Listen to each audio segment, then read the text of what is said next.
Great to be back at the summit, and thank you all for coming to this session. My name is Walter Yuan. I'm the CEO and co-founder of MobLab. If I can figure out. Okay, so we're a team of mixed academics, engineers, and designers. We're based in Pasadena, California.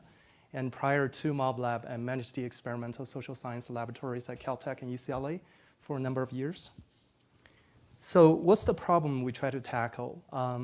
When you think about it, despite all the recent technology advances, the way we teach economics, business management, the social science classes has largely remained in this top-down, chalk and talk lecture style, and which resulted in poor learning outcomes. And this abstract way of teaching intermediate principal classes has failed students to make that connection between theory and real-world applications.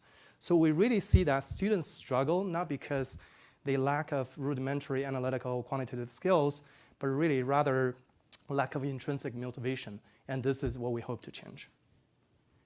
And so when you think about the way students learn natural sciences, it's painfully obvious that students learn biology, chemistry, physics, not by just sitting there and staring at Blackboard, but also do experiment. And so this learn by playing, this learn by experimentation is the central thesis of MobLab. And by providing this low stakes environments, we empower students to freely explore, discover, without the fearing to fail. All right, and this experiential immersive learning experience also help make learning much stickier than the traditional lectures. And then finally, the real-time feedback, the summary statistics, the graphs really make classes data-driven and using data that students themselves generated. So in the last few years now, we have built over 70 games covering a wide range of social economic topics, from very simple individual decision-making to extremely complex markets, auctions, voting.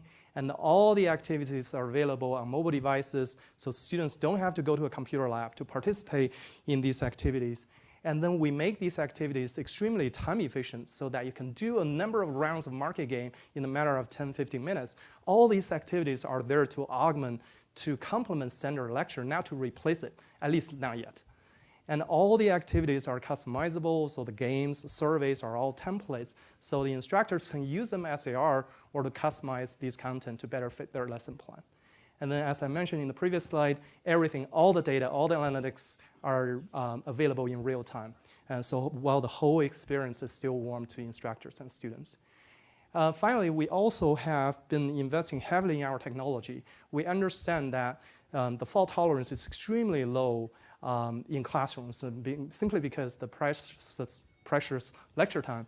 And so now we have a platform that routinely handles from tens of thousands of students across hundreds of concurrent experimental sessions.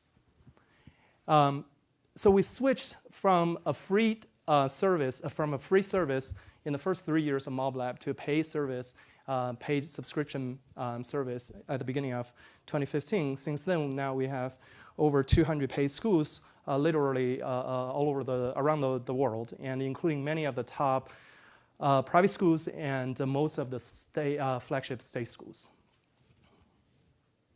And so here are sample lists of some of the topics we cover and the courses that have adopted MobLab.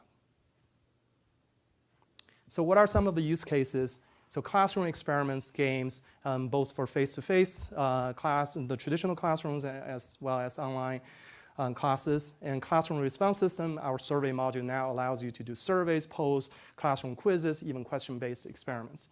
And some of the future directions that we're working on is to really turn this platform to students so that students, when they learn economics, they can also design and execute their own experiments on our platform. So data, in addition to the decision, the game data, we also provide instructors with process data, for example, the response time and more. And the participant data that would allow instructors to check attendance and to do gradebook integration. And we also provide scoreboards at all levels and also data exports for LMS integration. So since 2016, we have seen a strong growth in our game activities. Our platform, and largely a result of both adoption growth as well as deeper and wider usage per campus. So here is a concrete example. So this isn't a market experiment done at a major university in the Midwest. And so on the left-hand side is the standard supply and demand. The intersection is what the economic theory predicted the equilibrium price is. And then on the right are two data points from students. And you can see, despite the students are randomly assigned as buyers and sellers, so they know very little about the overall market. All they know is their values and costs depending on their type. But at the macro level, amazing pattern emerges. Market price quickly converges to exactly where the theory predicts. So the invisible hand really exists, and students really see this firsthand by learning by playing.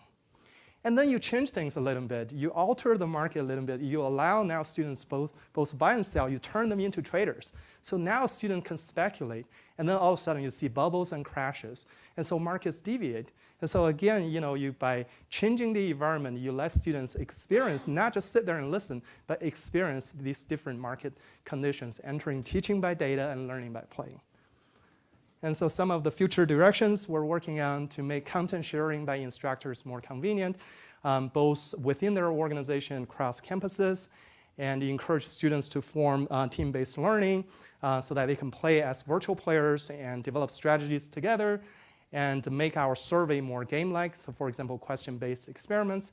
And one of the major initiatives we have been working on in this past 12 months is to make our robotic players smarter. So the previous generation of MobLab robots have been heavily relying on algorithms. But now we try to use machine learning and use our existing large behavioral data set to train our robots. And to end, we serve a niche market. But we see that as been an opportunity for us to become a dominant player in providing interactive content and a flexible experimental platform in the next few years. Thank you.